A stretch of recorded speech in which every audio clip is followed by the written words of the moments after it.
what's going on in the world today, then you've come to the right place. Welcome to Southern Sense Talk Radio with your host, Annie, the Radio Chickie Bellis, and featuring Curtis C.S. Bennett and the most interesting guests that you'll find anywhere on Internet radio. So sit back, relax, and remember, Southern Sense is common sense.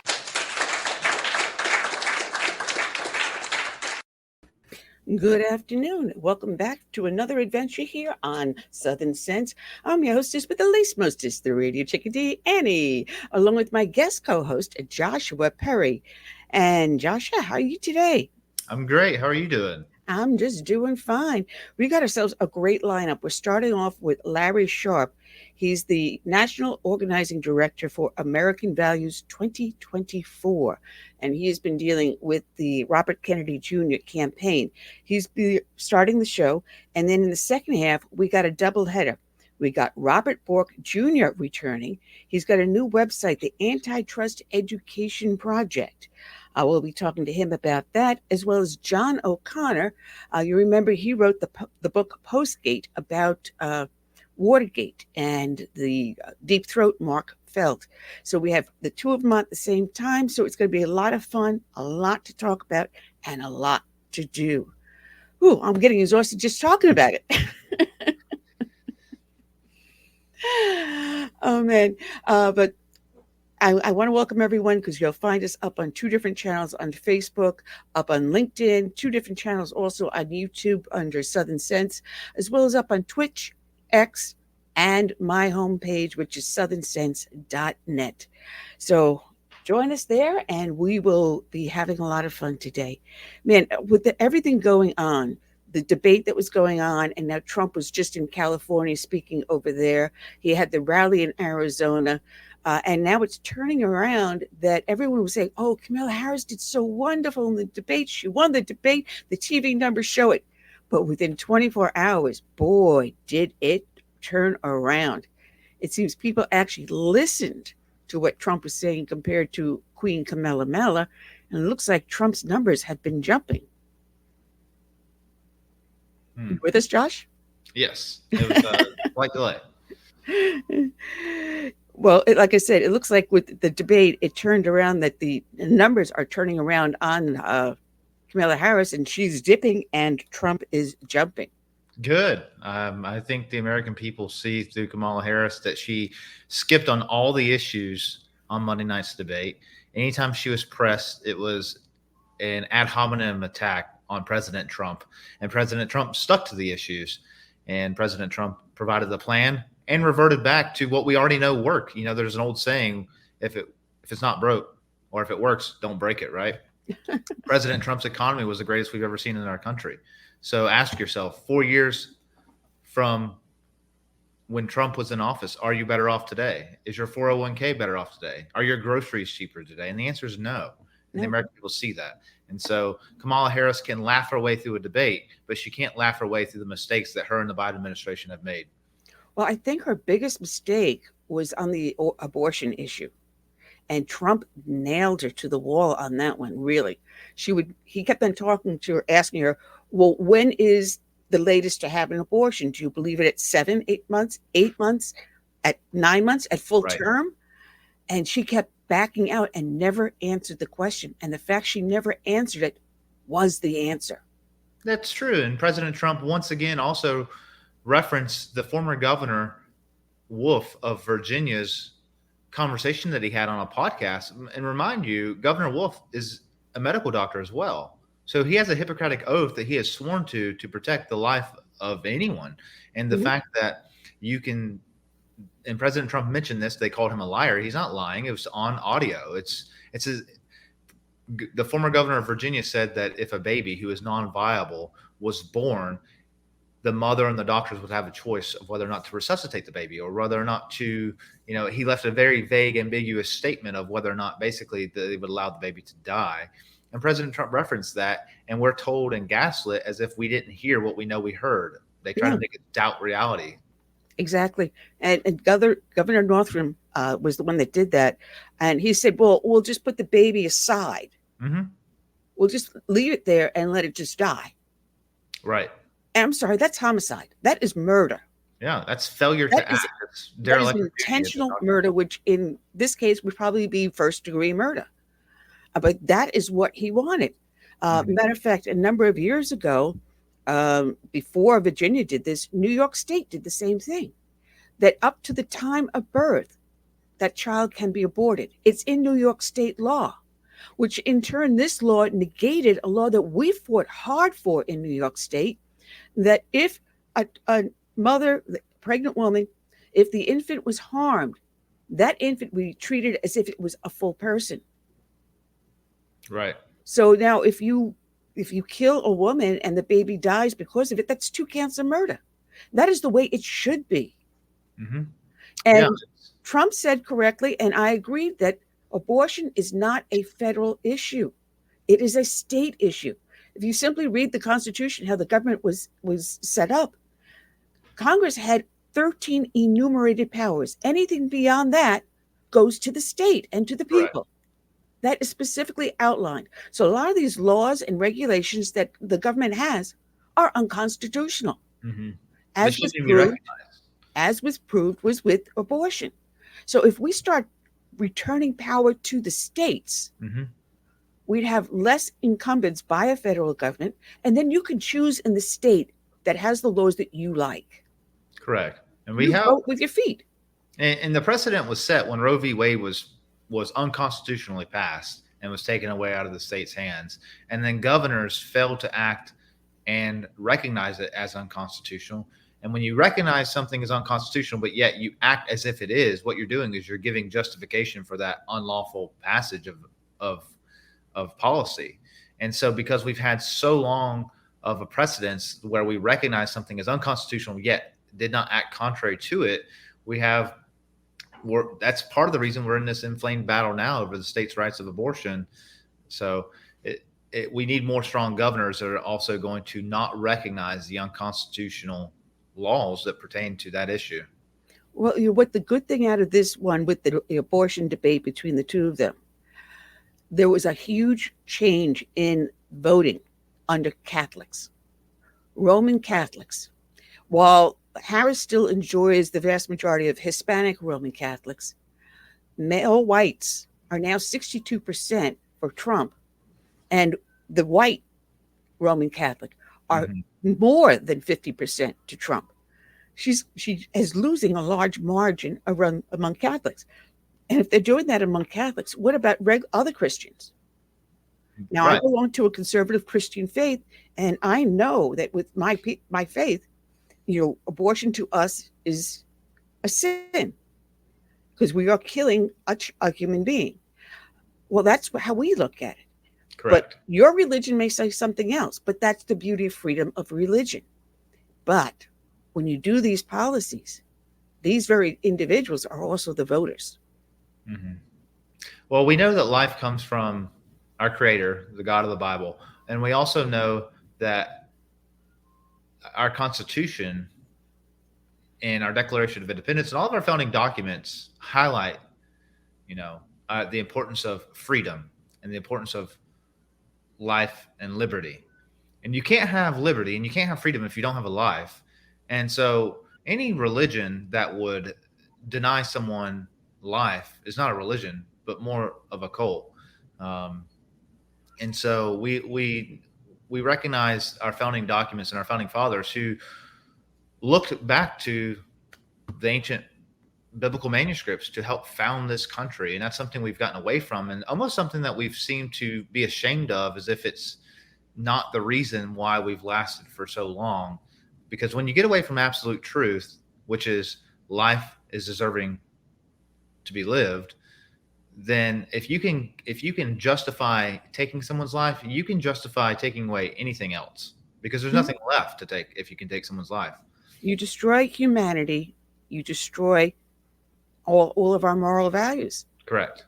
And I mean, we can go on and on and on in this vein, because I can go into people now, depending upon their smart devices, there's no more human interaction, no more human contact, and it becomes iRobot. If anyone's read the book by Isaac Asimov, We are becoming what he predicted us to be. We are more dependent upon mechanical devices than each other. And this is where we begin to lose our humanity. And this is where we end up with a 14-year-old shooting up a school because he doesn't understand human contact, the value of a human life. You're just something on a screen. Mm-hmm. Well, with that said, anyone that listens to the show knows that we dedicate each and every show to a fallen hero. And today's dedication is going out to the fallen from the attack on America on 9/11. And let me pull up that video, and here we go. I'm Kate Lassiter. 23 years ago today, a group of terrorists made a series of attacks on America. Today is Patriots Day, a day to remember the victims of the attack, to remember the first responders who sacrificed to save lives. Please stand as we recite the Pledge of Allegiance and pause for a moment of silence. I pledge allegiance to the flag of the United States of America and to the republic for which it stands, one nation, under God, indivisible, with liberty and justice for all. And now please pause for a moment of silence.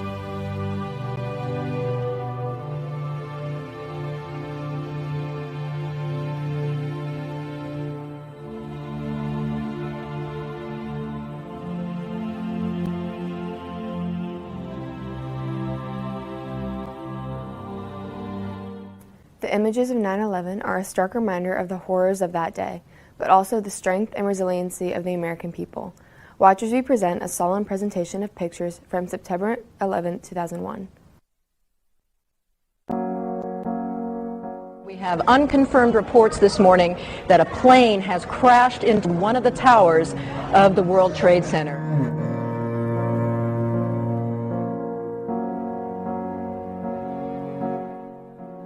There's a huge pall of smoke coming from that direction.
The numbers of those attacks affected by 9/11 are staggering, just like the health problems the victims faced and first responders faced for weeks, months, and years afterwards.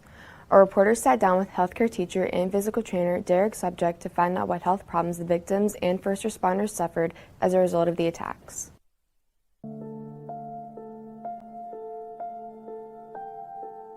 "3,000 people died and injured more than 6,000 others in the area. There were no survivors on the plane in which the event took place in.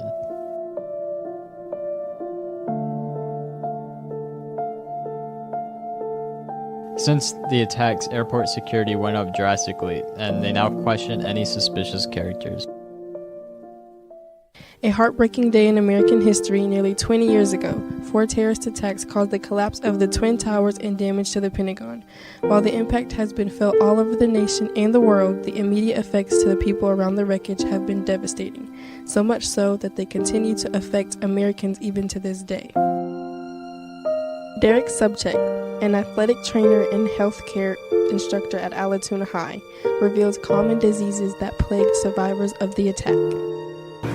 The diseases that were going around at the time was more like upper respiratory infections, with all the dust and chemicals and pollutants and stuff in the air. People are having trouble breathing, getting asthma, so a lot of it was upper respiratory infections that were going on. Research done the day of the attack showcases more specific information of the injuries suffered that day. With a select group of people that showed that there's like 1,100 cuts, 200 burns, 80 fractures, dislocations, 69 concussions. But this was a small study of a group of a few thousand people that they surveyed that were there at 9/11. So that's some of the stuff they were experiencing on that day. He informed us about the diseases they could contract and mentioned that many of them were long-term. Going along with the research I was finding, right away people were experiencing psychological issues like PTSD. They were having traumatic issues such as breathing.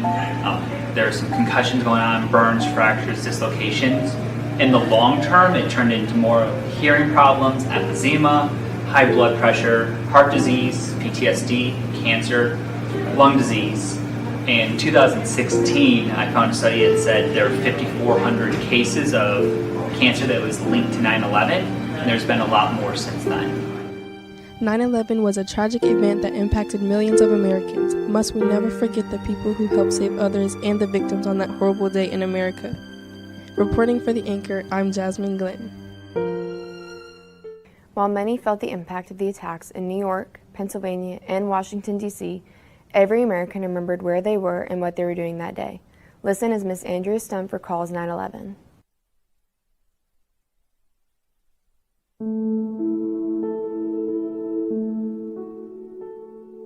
September 11th, I was working at Durham Middle School as a 7th grade language arts teacher. It was a Tuesday, I do recall, and I think I was in my classroom about 9:30 the first time that I heard what was going on, and we were told specifically, don't turn on your televisions, we'll tell you what's happening in a little bit. They didn't want to scare the kids. Actually, just down the hallway, Jody Bittler is a teacher over at Durham, still a teacher there. She went around and told everybody in our department this is what was happening, and the kids were going to be leaving very soon to go home with their parents. You know, one of the reasons why they didn't want us to tell the kids is because we had a lot of parents who worked for Delta, worked down at the airport. So initially the reactions from the students were of concern for their own families. And you know, people who work downtown. So from a student perspective, they were, you know, they're 12 years old and they were instantly concerned that it was going to affect their family. But then again, it was so far away that some of them couldn't relate at all. I had to fly out the next year, so it wasn't immediate for me, but family members who were coming down, because I was pregnant with my son at the time, they were going to be flying down to come see the new baby and all of that. So it was a little bit scary for them. They were concerned that they were going to be flying into, of all places, the largest airport in the world, and they weren't sure of the security measures that were going to be taken. And definitely, if you were an uncomfortable flyer in the first place, it didn't make anything any easier. I've talked about this a number of times. I feel if you're going to find a good that came out of September 11th, because there's not much that did, but people looked each other in the eye a whole lot more, and not because it wasn't of a trust factor, but I feel like people were making sure that they were aware of their surroundings. You know, look a person in the eye, say hello, say good morning, be aware of your surroundings, know what is out there, because we were not paying attention as a country to what was going on around us. And so there's this, if I go English teacher on you, there's this great documentary film where they have the image of 2 planes flying into the World Trade Center, and the music in the background is What a Wonderful World. And that's kind of what that's what we were like at the time. We were in this crazy little juxtaposed world where it was amazing to be an American and everybody wants to be an American. And then planes flew into the World Trade Center and into the Pentagon and into a field in Pennsylvania, and we were oblivious to the fact that maybe we weren't looking around at other countries that didn't see us the way we thought we were.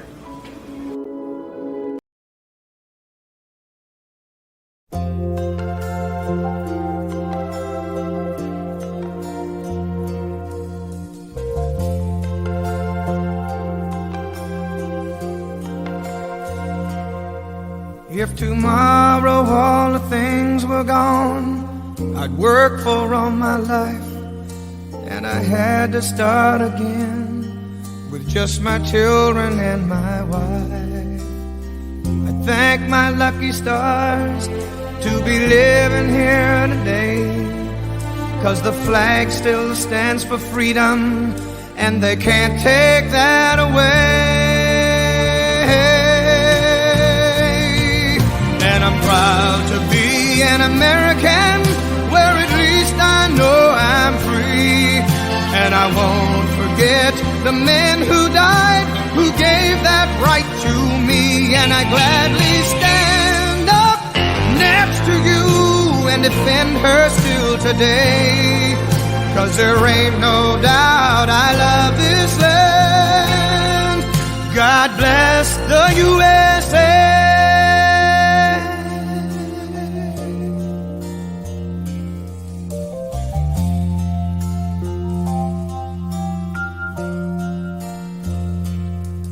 From the lakes of Minnesota to the hills of Tennessee, across the plains of Texas, from sea to shining sea, from Detroit down to Houston and New York to LA.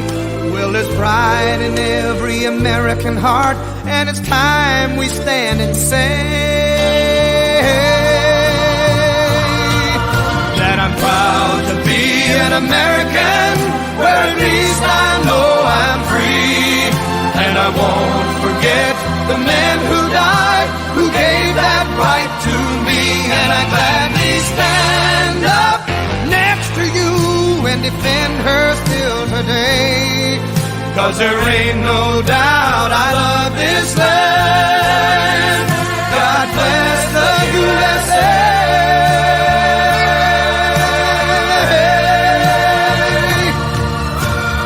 Proud to be an American, where at least I know I'm free.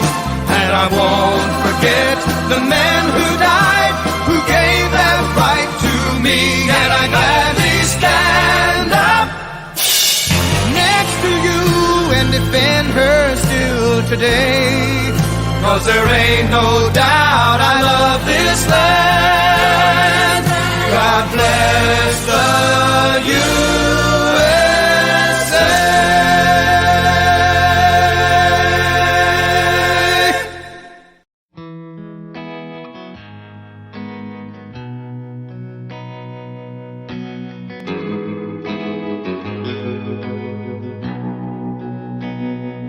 Let it be said, when we finish this race, we kept them free, we led with grace. Let it be seen, from sea to shining sea, beautiful America, living our legacy. Oh, father, mother, sister, brother, oh, we gotta learn to love each other. Oh, for the soul of the nation, for the next generation. Let us be known as people of honor, humble and bold, faithful through fire. Let us hold firm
shore.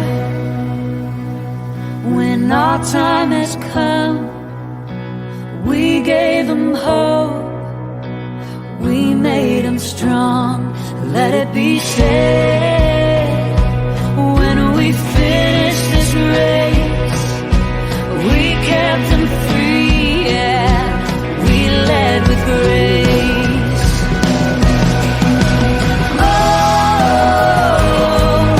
father, mother, sister, brother. Oh, we gotta learn to love each other. Oh, for the soul of the nation. For all the next generation. Let it be said.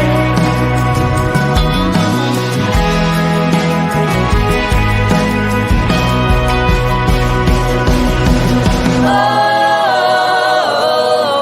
father, mother, sister, brother. Oh, we gotta learn to love each other. Oh, for the soul of the nation. For all the next generation.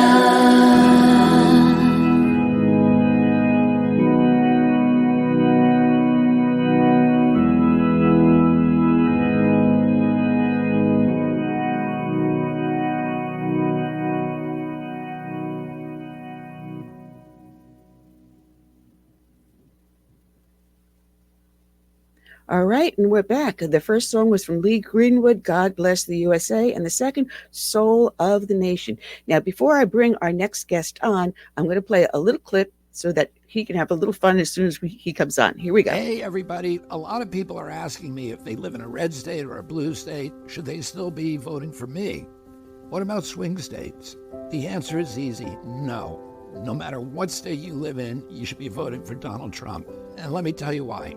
That's the only way that we can get me and everything I stand for into Washington, D.C. and fulfill the mission that motivated my campaign. Right now, free speech is under withering and relentless attack in America and across the globe. But at least we still have enough of it here that you can watch this video. We can still run an opposition political campaign. Well, in a lot of countries, you can't do that anymore because the state now controls the media. The state censors the internet.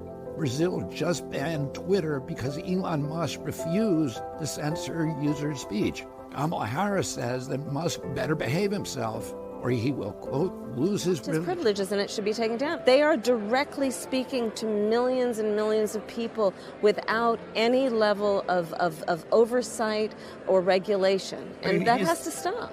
She thinks, and the Democratic establishment thinks, that free speech is a privilege. Well, you know and I know that it's a right. And if Kamala Harris is elected, the powers behind her will quash that right. They're already halfway there. It will be too late by 2028. Once we're in the grips of totalitarianism, we're not going to be able to vote our way out of it. This is our last chance to stop them. After long conversations with President Trump and his team and his family, I know that he is fully convinced of this priority. He sees the censorship machine for what it is. Remember, he was kicked off Twitter back in 2021, and he has experienced directly how government agencies are being weaponized to destroy the government's political opponents. He's going to be relying on me to help clean up that corruption, and that's why I'm relying on my supporters like you to help him return to the White House. As you know, this could be a very close election. A disputed election result would be a disaster for our divided nation. President Trump needs to win in a landslide, both in the Electoral College and in the popular vote. He can't do that unless my supporters join him. So look at the big picture. We have to unify. We have to overthrow the entrenched elites who are now ruining our country. So let's get Donald Trump elected on November 5th so that we can restore our Constitution, so that we can revive the middle class, so that we can rescue our democracy, end censorship and surveillance, unravel the war machine, protect children's health, and make America healthy again.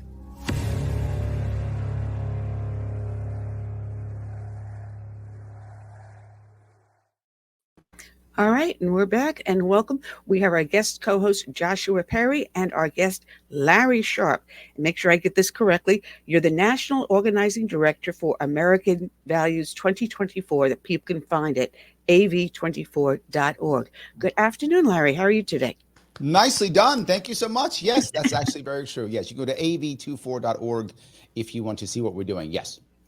Man, now we saw everything happen with Robert Kennedy Jr., where he was trying to get himself off the Nevada ballot.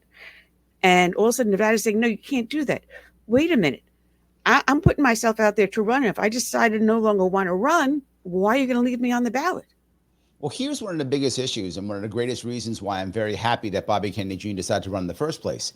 He's showing everybody that ballot access isn't as easy as you would think it is, right? That ballot access is actually sadly run by the party elites. And people don't know that, right? Trump has found that out when they try to throw him off the ballot, right? You would think, why in the world would you try to throw Trump off the ballot, a former president running for president, at the time a front runner, and the Democrats try to throw him off the ballot? Luckily, they did not succeed. But the point that they could even attempt to do that is crazy. Not just that. Look, the federal judges have already said that political parties are private organizations. I agree with that. They've also said that they have no obligation to give us free and fair elections. In theory, that's true, except sadly, they control our ballot.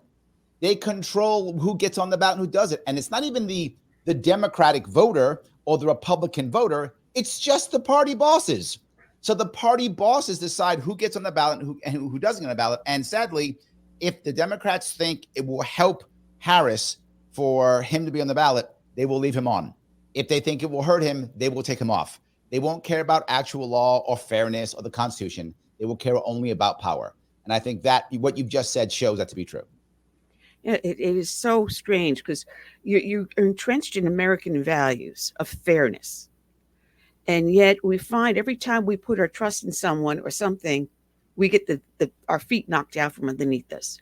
And yes, here we have in Congress the SAVE Act to making sure that American citizens are the only ones voting.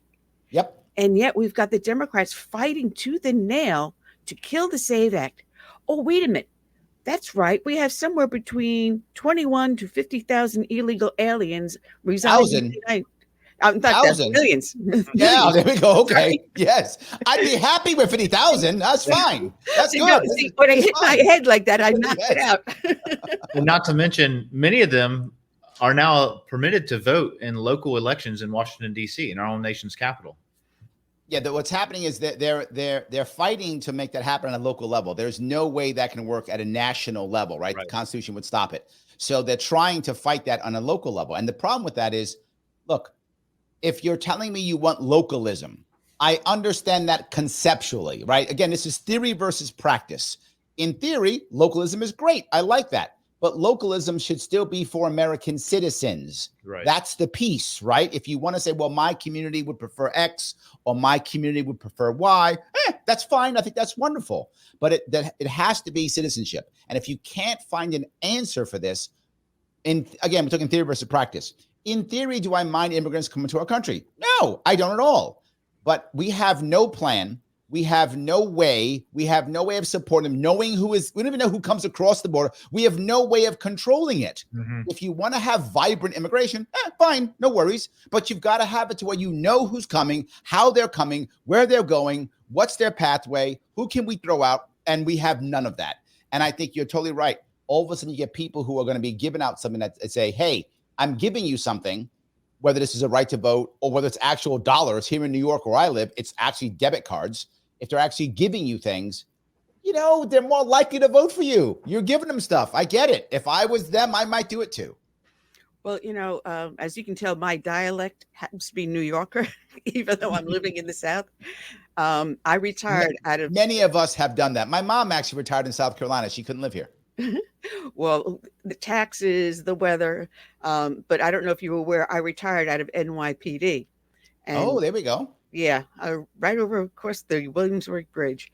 So 9/11 had a really big, strong meaning to me. Of course. And I do a show with another friend of mine called Moms Across America on Wednesdays.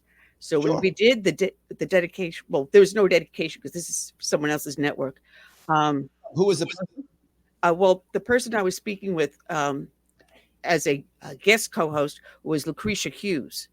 She's out of Georgia. Sure. But No, I I know normally, Moms Across America. I know it. and normally I talk with Vicki Tompkins, who happens okay. to be the chair of the El Paso County in Colorado that the Democrat was in that was trying to kick Trump off the ballot. She was There in we the midst of go. all that fight. But when I went on air Wednesday, I made sure I wore my NYPD ball cap. Nice. As you can see, I got my character behind there and my photo with the Rudy Giuliani. Yep. And Yes. Trumpy Well, Bear's wearing a PBA button. The flag behind me, that flag was from my father. My father, who was a veteran also, he was a subway cop and corrections officer in New York City. He worked at Rikers Island. Oh, ooh. Yes. I know the Yes. smell. I know Yes. the smell. Anyway, we're getting a little off track. But in New York, I do believe some of the towns upstate New York, as I remember correctly, passed a law that you didn't have to be a citizen to vote in on a local issues. But my question is that when we have November 4th is the day everyone comes to vote. There's early voting in most states now. If you get a ballot, what is to say that you're not going to check off federal and state? What's the guarantee you only vote local? Yeah. Why that would work is because for New York State local elections are on off years. So in the case of New York State, there is some. I am in no way backing this idea whatsoever. I'm simply answering your question. I want to be clear. I am not supporting or advocating for this in any way. No, it is a terrible idea. I'm simply answering your question. So we're clear on this. Don't get me in trouble. And you're gonna get me in trouble. I do not support this at all. All I'm saying is their answer would be in New York State, it's on off elections. Locals in 2025 and 2027. Federal elections are in 2024 and 2026. That would be their argument. Well, see, on here, our ballot, everything's all on one ballot. Yeah. And there we go. Yes. Matter of fact, I have to go out to another Republican group as soon as I hang up to talk to them about a down ballot issue for a a state constitutional question and a local tax issue. And county council is not happy with me since I've been fighting it. Well, this is the piece that I think is so important. I'm glad you're bringing this up. Most people don't see how down ballot really does matter. We're so worried about whether Harris and Trump wins, which is important, don't get me wrong. But how about we also do two things at once? We also care about the local elections too. Right. And we often don't. And it really makes us struggle. It's a problem. I'm glad you're talking about this, and please keep talking about it. Well, one of the things, I also run a Tea Party for the last 15 years. We're still active. What I always tell them is that you do have to check down ballot. You have to be verbal. You have to be vocal. You have to contact your local officials, whether it's the dog catcher or your local councilman. Yep. And these are important. You think they don't mean something? Who is your coroner depends upon how criminal cases are catched. Yes. And prosecuted. And in many places across this country, a coroner is an elected job, but you don't have to be a doctor. Exactly. People don't realize that. You don't have it depends upon the way you are, but many places across this country, you don't have to be a doctor to be the coroner. No. Yes, it's crazy. Or your sheriff. Sheriff is very important because that's a law enforcement that's actually higher than your local police. And what people don't get, thank you again, and I'm so happy for bringing me on. I'm so happy you brought me on for this. What people don't get is a sheriff is actually not accountable to a mayor. No. Right? While a police chief is accountable to a mayor, and also a police chief is also accountable to your district attorney. And people don't realize that. A sheriff actually is accountable to the people. And we just don't get that. You're so right. District attorney also matters. Yes. Right? District attorney matters tremendously. The police force, and you know this perfectly, the police force tends to act in accordance more to what the DA says on what the DA is prosecuting, what the DA is not prosecuting, what the DA is pushing, than what actually your police chief is often pushing. So It's very true. A DA can make or break a police force. Now, I always tell them also, when you're thinking about that, also think about the school board. Even if you don't have children in school, your taxes go into that school system. What it turns out affects your local community. If those kids don't know how to handle a job interview, now you have someone that's going to be living on the public dole, or someone who may turn to criminal activity. What 100%. That school board turns out is going to be what is going to control your community, the next generation. You see this upstate New York and Rochester. Rochester has some of the worst school districts in the country. And the graduation rate is a key part of this, right? Are your kids graduating? And if they graduate high school, can they actually function, to your point? And can they function, right? That's the critical piece. And we're finding they can't. We're finding that kids who graduate actually still can't read. And we're finding that the graduation rate, particularly if you're a black male in Rochester, there's certain parts of that city where your graduation chances are less than 20%. Jeez. If you don't graduate from high school, how the hell are you going to be a productive citizen in America? It highlights the differential categories of high school graduation rate does not equate to career readiness or even college readiness for anything. It's just, how did we finagle the percentage numbers to make the superintendent look good in the state, win him an award from some oblivious organization that gives them a trophy, and he gets to brag about, or she gets to brag about how good their graduation rate is while they're turning out students who can't read, write, or do math. I'll go even further. You find a lot of people now who are talking about getting rid of the Department of Education. Why would you want to do that? Seems crazy. Why would you get rid of the Department of Education? Here is the reason, to your point, Joshua. That guy's actually not doing it because he wants an award. He's doing it because his school district gets tons of money from the federal government to follow the federal government rules. That's the reason why. New York, I know New York State very well. I ran for governor twice in New York State. I know New York State very well. New York State, the Department of Education here in New York State, called the Board of Education, gets over $6 billion from the federal government. Mm-hmm. $6 billion? That's 6 billion reasons to do whatever they tell you to do. Yeah. And if they tell you to get rid of civics, you get rid of civics. If they tell you to get rid of home ec, you get rid of home ec. If they tell you to change the bathrooms, you change the bathrooms. There's 6 billion reasons to do that. So I think you're absolutely correct.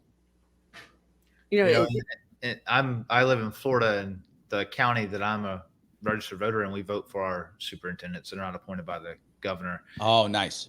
Yes.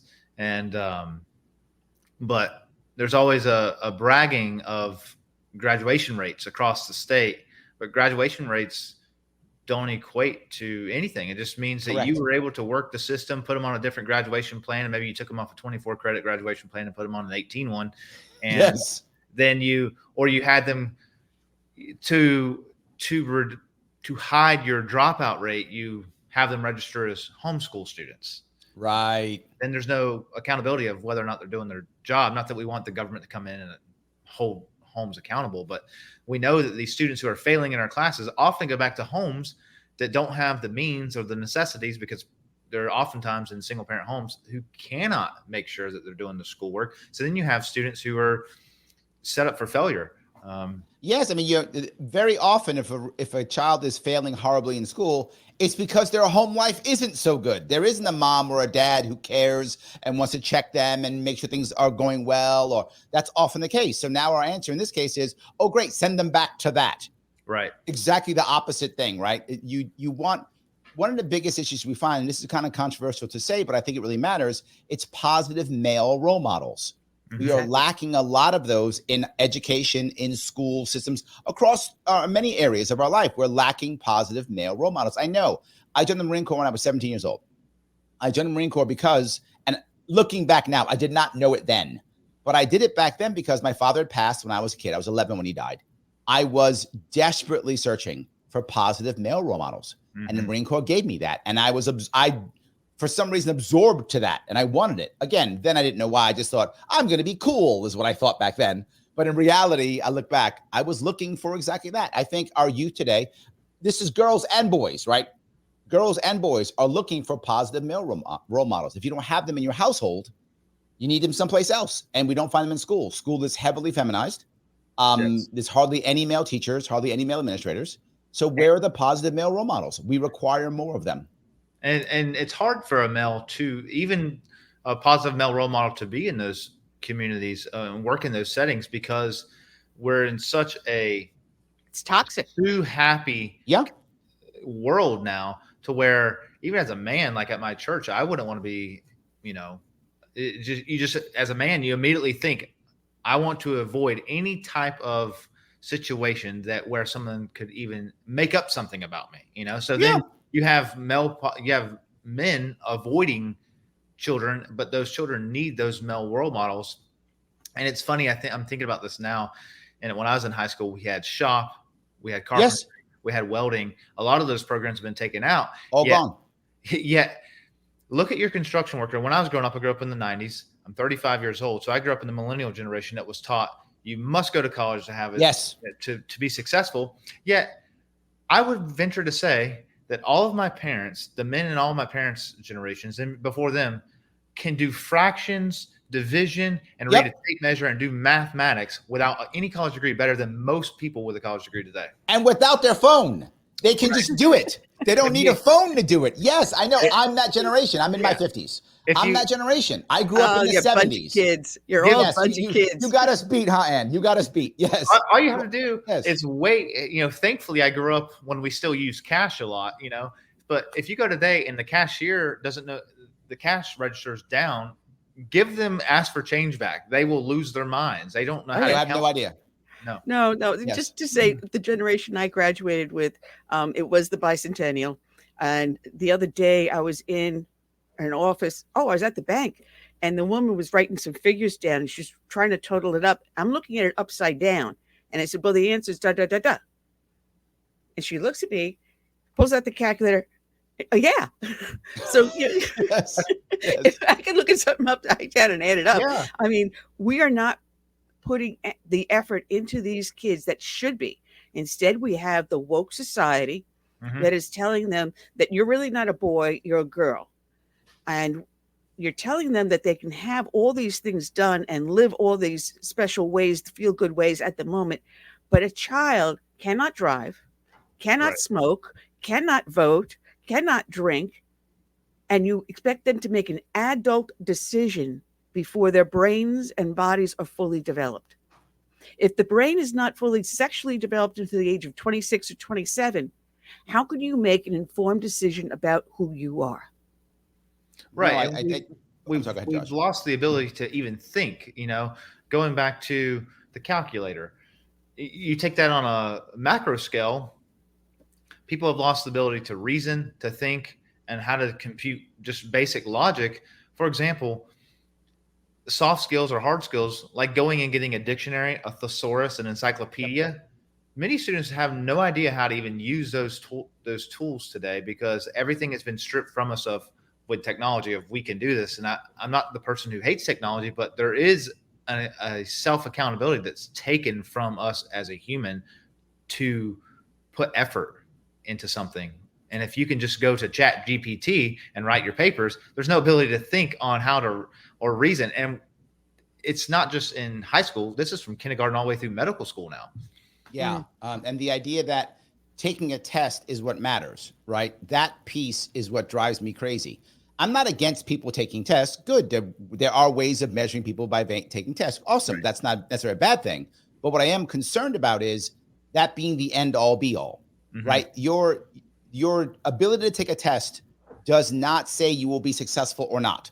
It says you're a good test taker or not. The only place that test taking matters in reality is academia. Right. If you're not in academia, like you don't go to a job and go, okay, wait, take a test. Oh, you passed test? Here's money. That's not how that works. You have to actually do a job before they give you money. The test doesn't really matter. And to your point, Larry, a lot of these testing organizations that are creating these tests, there's billions of dollars behind them. For example, don't you dare touch the hair on the LSAT. There would be good attorneys who would make great lawyers if we went back to the traditional form that Abraham Lincoln used, and that's an apprenticeship underneath an attorney. Some states do have that, by the way. Some do, but very few. California does have that. That's how Kim Kardashian is becoming a lawyer, through apprenticeship, believe it or not. It does. Some do actually exist. I consult with a lot of lawyers. It's one of the things that I do, and you can do it, but it's just rare, to your point. And I would bet at least half of your audience didn't even know it existed. Right. That's how rare it is. But it does. You can in certain states. You can do here or there, and then they don't have reciprocity. So if I get it in California, they won't accept me and say Texas or something. Right. What? Does the laws in another language or something? I mean, if you get it, you get it. I don't understand this. It's crazy. You're totally correct. There's a funny saying. The research says whatever the money behind it says. So yes. And the LSAT, that's just one example. There's a lot of money behind that they don't want that test to go away. Well, if I could go back to what Ann was talking about for just 1 second, one of the things that I think, and you two just Why does this not change? It's because when you say something, the mob comes after you. Right. Exactly. So, and you can't say the thing you want to say because now the mob comes after you, right? Oh, clearly you're a bad person because you said the thing that I don't like. So therefore you're the bad person. And we can't listen to Ann. Why? Because she's a conservative, which by default makes her wrong on everything. So now we can never listen to anything she ever says because we've titled her with that she's conservative. So now we don't listen to her anymore. You just made a very, very large point about the First Amendment.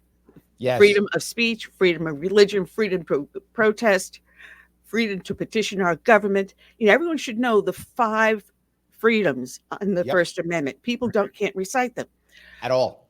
No, and I have been kicked off of Facebook twice. Mm-hmm. I've been shadow banned for 4 years. I understand completely. I've been kicked off YouTube 2 or 3 times. I keep on coming back. I'm probably shadow banned in several other places. I know my RSS feed has been stopped in many of the outlets. iHeartRadio. Thank you very much, guys. Yes. And just yesterday, I was up on Nextdoor. I don't know if anyone knows what Nextdoor is. But it deals with your local neighborhood. Yep. And someone was asking you can something find about crime and house and prices and stuff like that. Yeah. So someone was asking what happened to some sort of a billboard or a sign that was out there, and all of a sudden it became into a debate of free speech. It's like, well, you can't say that. And I got on there and I said, excuse me. Free speech is God-given, and it is affirmed in the Constitution, but it comes from God first, and that is protected in the Constitution, which means you have the right to say any stupid thing you want to say, even if I disagree. But to my dying breath, I will defend your right to say it. But you hurt my feelings. You also have to know that I will have a response. You hurt my feelings. So now you're a bad person. And exactly, Nextdoor put that little warning up and says, "Are you sure you want to say this? Do you want to edit it?" And I click yes.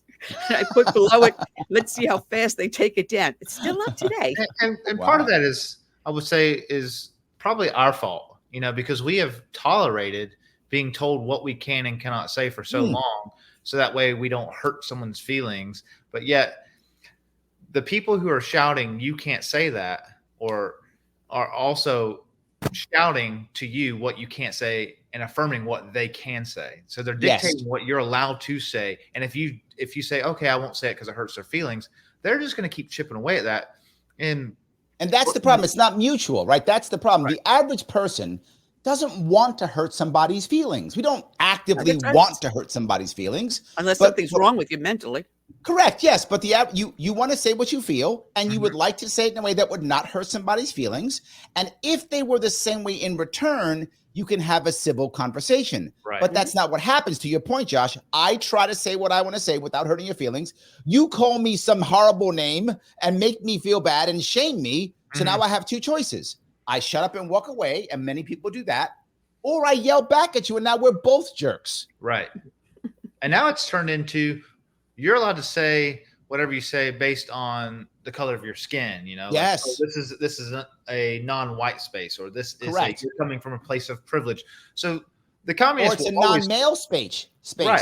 It's a non-insert thing space, right? I'm the thing. It's I'm gay, you're not. You can talk about gay issues. I'm a woman, you're not. You can talk about abortion, right? Whatever it is, I'm the thing that you're not. Therefore, you can't speak. 100%. I've had scoliosis, therefore you can't say anything about scoliosis or cancer. It's the communists will always create these subcategories to create classes of oppressors and oppression. And we've allowed it now to go from economic communism to basically social communism, which eventually, does rob everybody of, economic wealth. And that's what we're seeing. It always ends in dictatorship. It's just different roads. Right. They all end in dictatorship at the end. But do you like this scenery or that scenery? Which one has more gulags up front? Right? That's what you're looking at. Which one has more of them? In our universities, I'm concerned as we're speaking on education. We have universities all across this country that churn out thousands, hundreds of thousands of communists every year, semester after semester. And yet we think we can outvote that graduation of 4 years, sometimes 8 years, depending on how long they go, of indoctrination. For example, the University of Florida, the flagship university for the state of Florida, had a Karl Marx sponsored study hall paid by our tax dollars. That is insane. But we turn that out as if we think, we think we can set the house on fire and still live in it. Well, then that's why this election is going to be so important, because we do have someone that we know to be a Marxist, even though she puts herself underneath the Democratic banner.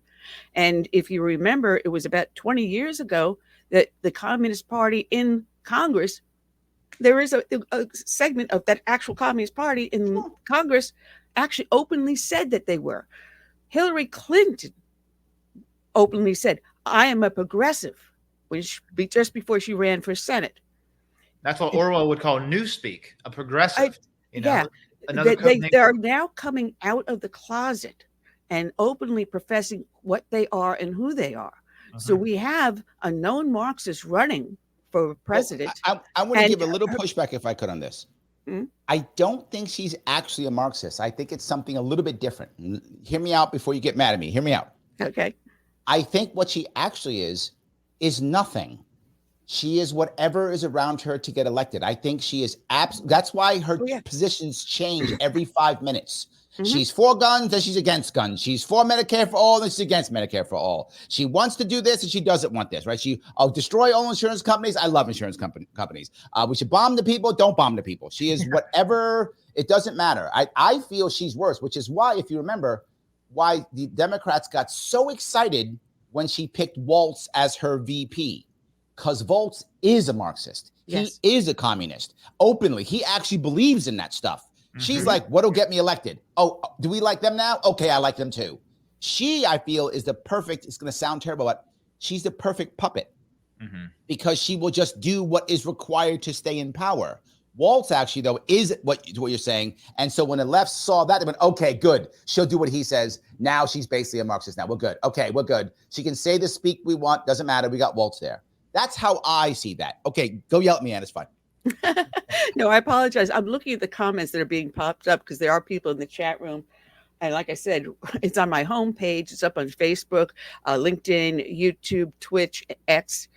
So we're simulcasting in multiple different directions, and then it goes out to a whole nother set of feeds later on tonight. Are they mad at me or not? Am I winning or am I losing? Which one? Which one? Obviously, as I see the numbers growing, it seems everyone loves you. Okay, I'm winning. Yes, I'm winning. Now, Larry, do you with RFK Jr. now endorsing Trump and backing Trump, do you see a voting block that he can take from Kamala and that he could take from Waltz? Well, I want to be very forward about this, and I think it will make some people unhappy, but I think we have to speak the truth so that we can fix it. I think the Trump campaign has not at all adapted to having RFK Jr. all Tulsi Gabbard on the team yet. They haven't. They're not using them well. They're not putting out the messaging well at all. They're still on it's all about Trump right now, and they've got to make that team unity shift. Right. They haven't done it yet. If they make the team unity shift, and I hope the debate showed them this, they got to make a team unity shift. If they do that, I think yes to your answer. If they don't, I think no.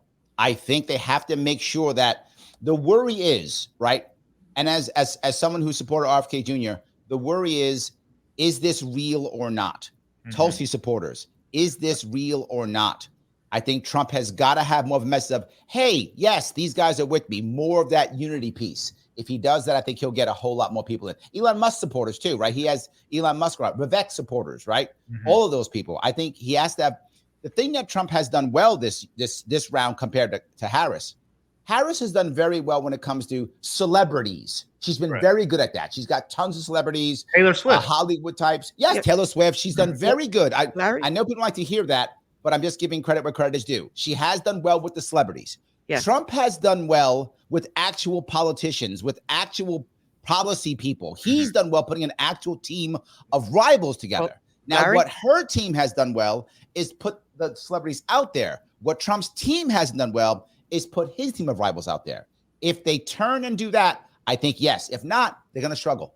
All right, Larry, everyone can find you at your website, which is av24.org.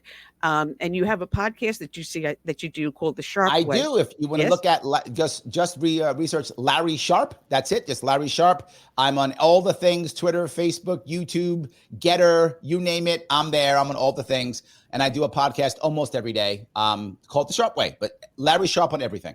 All right, Larry. Well, we have to have you come back because I got my other two guests up on the line. Oh, I'm sorry. I'm messing you up. I apologize. All right. So God bless you for the hard work you do, and we'll be talking soon. Take care. Have a great one. All right. Let's bring on the first, which is Robert Bork Jr., and we also have with him John O'Connor. Good afternoon, gentlemen. How are you today? Great. Thank you. We got a twofer. Good, Annie. We got a twofer. But it's perfect because of what we saw in the debate and what we see happening to Trump with his trials. I'm glad I've got the two of you at the same time because I look at it from a journalism angle, an economic angle through Robert Bork, and through you, John, through also your legal angle and the journalistic angle of it also. So I don't even know where to start right now. Robert, you have a new website, the Antitrust Education Project. Tell us about that quickly. Sure. Well, it's been up actually, excuse me, for about 3 years now. We started when we saw that the administration was going to try to weaponize antitrust law against business and against the consumer. And so we put that up, and we publish all of our blog posts and all the op-eds that we publish in the Wall Street Journal and elsewhere go up there. So you can, it's a one place to stop to find everything about competition law and about the assault on the consumer. Oh, that's fantastic. And John, you have your website, which is postgatebook.com, where you expose everything about Watergate and Mark Felt and everything that was going on, that people can find you at that, which is postgatebook.com. But as I was doing my notes last night, I came up with something from the Heritage Foundation. And no, not Project 2025. I mean, I was driving through the neighborhood yesterday to get to my doctor, and I found actually someone had no Project 2025 sign on their front yard. What a blissful idiot. But on the Heritage Foundation, they designed a website called myinflation.com. And when I clicked on it, you put in your household expenses, your monthly expenses, and you look at what it was under Trump and what it is under Biden.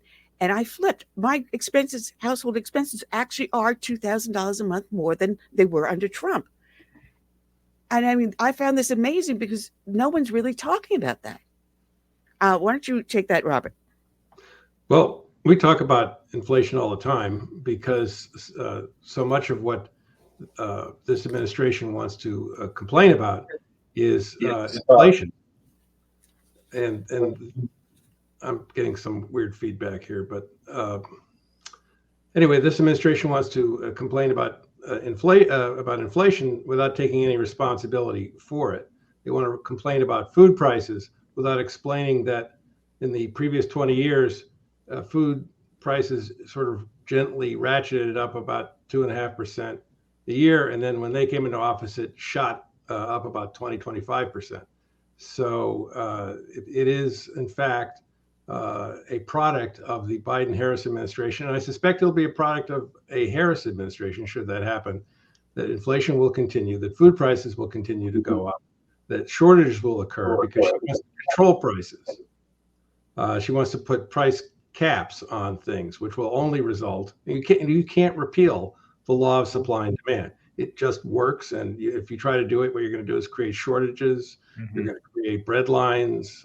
You'll get all the things that that she wants in a socialist or Marxist society. That's what they want to do. They want to create a society that remakes capitalism in a more Marxist image.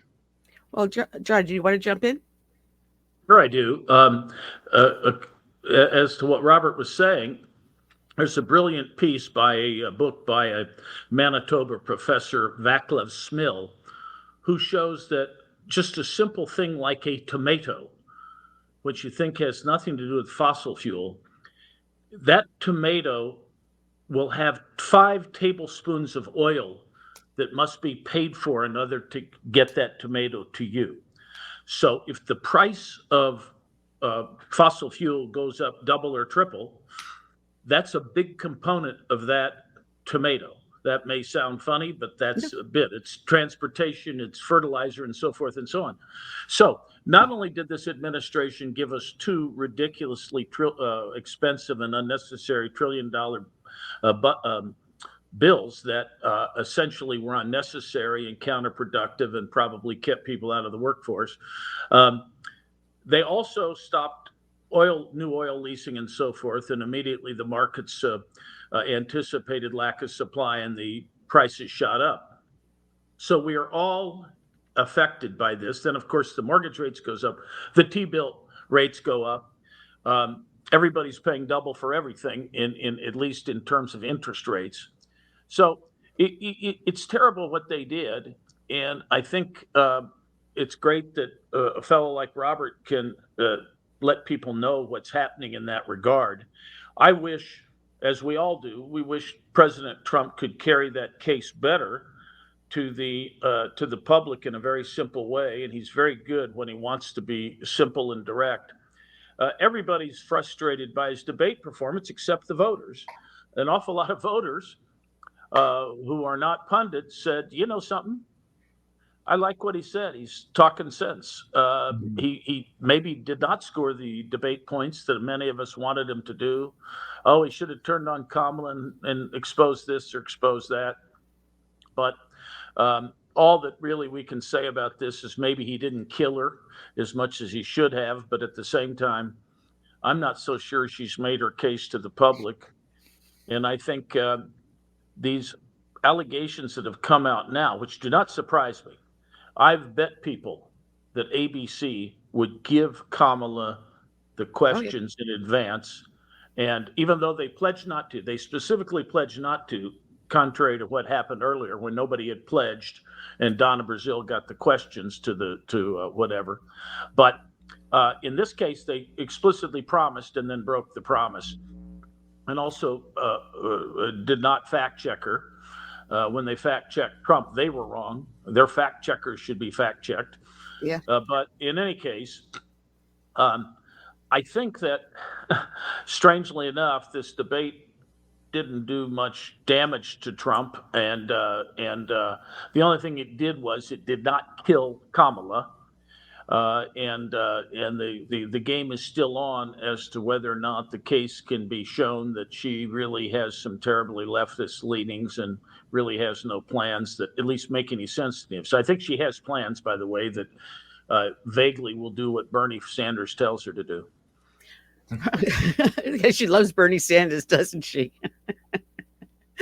But one of the things we were seeing is that he was fighting back against all the lawfare that's going on against him.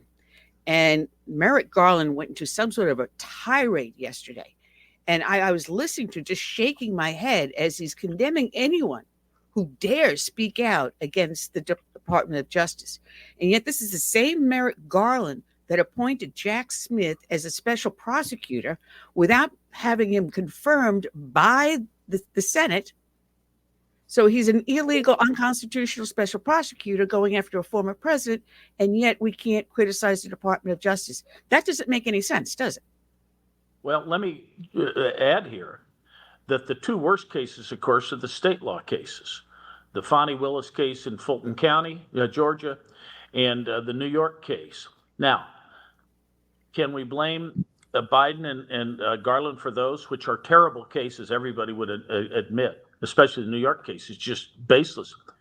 Well, the number 3 guy in the Justice Department left the Justice Department, I think his name's Colangelo, to go shepherd that case. And this is with Alvin Bragg after Cyrus Vance, a respected Democrat, turned it down, and the FEC turned it down. So that's really the Justice Department. So he's saying he's following all these norms. No one can look at the New York case and say that it is a valid case. It's just not. It's garbage, and it comes straight from Merrick Garland. His number 3 man was there.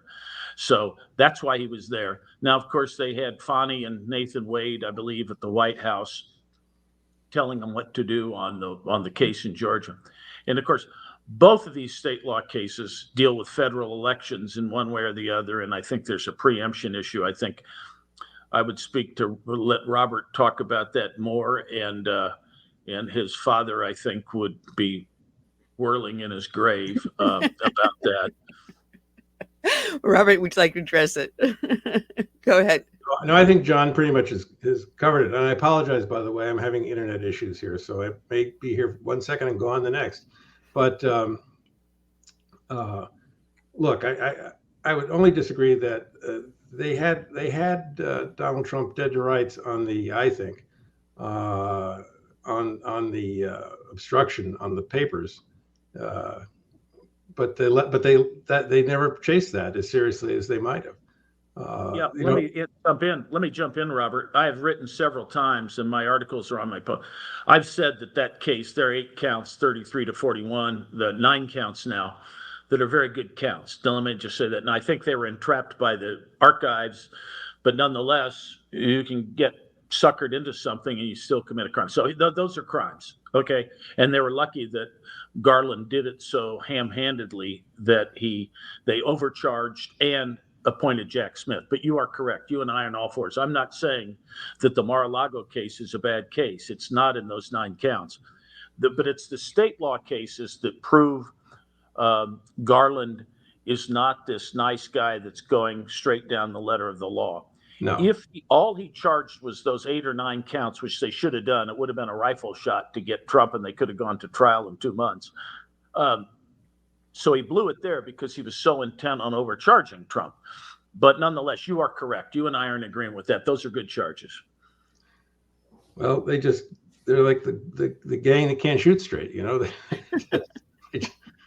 And I guess that's great. But on the other hand, they made a hash of the whole thing. Right. Agreed. They definitely did. And of course, now Trump can't, if he gets elected, can't pardon himself in the state cases. So. Well, that's right. That's right. Now, those cases are so full of error. I did an analysis. I wrote an article about it that essentially there's absolutely no crime that's made out. The judge just made up stuff, literally made up stuff. It does not, the charges he put forth do not make out a crime. Now, I've looked at the instructions, and if I were a juror, and I took an oath to follow those instructions, I would have to convict Trump.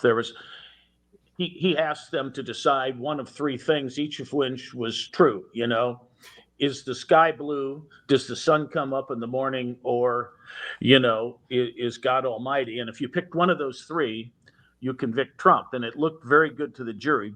But in fact, there was no crime that was really made out at all. It's just not a crime that they were talking about. Well, you wrote an excellent article where you called it that they were Watergating Trump. Right. That's right. And what I refer to is when Trump got elected in 2016, and remember the Russiagate thing had just started, this one dean of a law school told his graduate students, don't worry, we're going to Watergate him. So that's their method. If you can't win an election by a biased press, you can then get a guy out afterwards with the biased press. So the combination of Russia, plus the biased press, plus now a deep state that's tremendously biased. We now know that the FBI is tremendously biased, as we know from the Hunter Biden laptop fiasco. So they did try to Watergate him, and that was unsuccessful. So I think probably, if I read the tea leaves right, Robert Mueller's an old friend of mine. I worked with him for 4 or 5 years in the U.S. Attorney's Office out here in San Francisco. And I think he was the thin blue line that kept this case from being charged. The rest of the office wanted to get Trump on very bogus obstruction charges, for a crime that wasn't a crime, for obstructing a crime that wasn't a crime, and an investigation that wasn't an investigation. But luckily we had Mueller there. But I do think that all of this is about, we now not only have the press biased, but we have the deep state bias, and it's really tough. And of course, when the Democrats in power, you now have the Justice Department jumping on top of this. So it really is a nasty, nasty thing. Think about the Justice Department and knowing that the Hunter Biden laptop was valid, knowing that they checked out the serial number. They then tell social media that a false story is coming that's Russian disinformation when they know it's not. I mean, you can't make that up. And they did it. And the interesting thing about it is they did it while they're in the Trump administration. Mm-hmm. It's not as though they're being directed by the Attorney General's office or anything like that. It's just an administrative state out of control.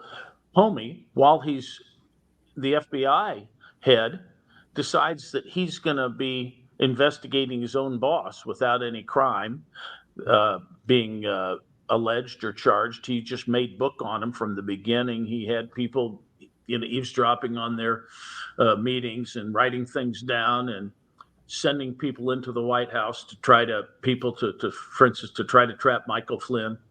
So it's really pretty nasty when you have the entire administrative state working against you. And there's a lot of cleaning house, Annie, and I'll shut up for the moment. Well, Robert, one of the main things we see is that the deep state is in partnership with a lot of the media. And the last couple of debates are a perfect example. We had Kamala Harris, she had a sorority sister as the one that's controlling the debate monitor. And they're asking, wait, me make the questions way over to Queen Kamala, but we've got the media working hand in hand with it. And when you try to find out something in the media, like McClatchy owns how many newspapers, of course, the whole United States. You've got the cable news networks. Then I find out Hulu is in partnership with Paramount, who's in partnership with Disney. So when you don't want Disney in your subscription, you're going to get it anyway. They are so interlocked that you really cannot find a place to find the truth. I'd like to see the antitrust division take a look at the media, but that won't happen.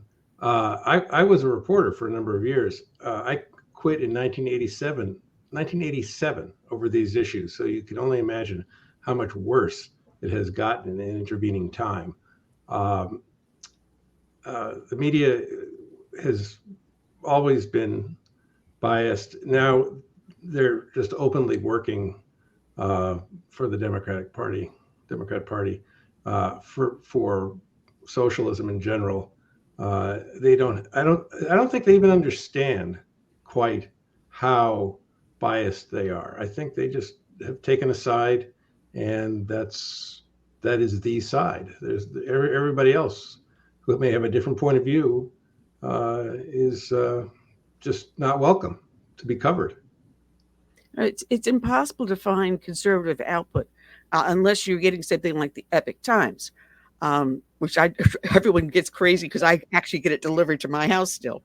But I write editorials to my local papers, and every single time I find that they're editing them, and when they do that, they change what I'm saying, which drives me crazy. You're supposed to put in a letter to the editor exactly as it's written, but no, they end up changing it. I've been lucky that I have one liberal newspaper that actually shows up at my tea parties and honestly reports on what we have done. That is just a little tiny thing in this mass media that we have around us. Yeah, but we complain a lot about the, I guess, establishment media. But look at what you're doing. And since I started talking about antitrust, talking about economics, and doing media, first of all, I'm writing op-eds, I'm writing blog posts where, we have the ability through Twitter, even before it was purchased by Elon Musk, to have massive circulation of our ideas. We have talk radio. We have all of this internet communication stuff that you do and others do. I don't think we're unable to get our message out. We just feel somehow discriminated against because we can't. I mean, I've given up sending op-eds to the New York Times and the Washington Post, but I've had 5 or 6 or 7 in the last 3 years in the Wall Street Journal. So yeah, good circulation publication. Well, I got to admit, I graduated the year of the bicentennial, and 1 month later, I had half-page, top-of-the-page editorial in the Long Island Press, and it was about the bicentennial celebration and how it became so commercialized. If you remember back then, it was crazy everywhere you looked, and it's surprising because it's just a few years after the fall of Saigon, and yet all of a sudden here it was all anti-war, and then all of a sudden in '76 was all God bless America and everything. And in the editorial, I'm talking about how great it is and all this other stuff, and now it's the commercial end of it. And the final paragraph was, and yes, the bicentennial celebration is everywhere, including in your bedroom, where a gentleman could put on his prophylactic and wave Old Glory at his partner. And it was in the Long Island Press. You can't do that today. Yeah, it's pretty funny. Oh man. But anyway, just trying to get anything out in the media. If you're any sort of an issue, whether it's antitrust, where it's lawfare or anything, they kind of like censor you, because if you do write a letter to the editor and if it doesn't agree with them, it won't be printed. So that's true. Now we have to find alternative ways to get our voice out, such as doing a program like this, which is on 2 pages in Facebook, 2 pages on YouTube, in LinkedIn, Twitch, X, and my homepage, which is southernsense.net. And then afterwards, it gets rebroadcast to I don't know how many different other places. But this is what we're down to, because we're denied the written word. Even if you call into some sort of a show, it's like, well, no, that's not what we want to hear. We don't want to hear the other side of the story. It used to be able to hear 2 sides of a story, and not anymore. So, Robert, how do we get through to the media to let this other side be heard? Oh, you want to hear my magic trick? Yeah. Okay. Well, hey, remember, Thomas Paine was a pamphleteer. So you're the modern day, and we are the modern day Thomas Paines. We have to keep doing that. We have to do more of it. We have to take advantage of the technology to reach people. How do we change the mainstream media? Not in my lifetime. I don't know when that's going to happen.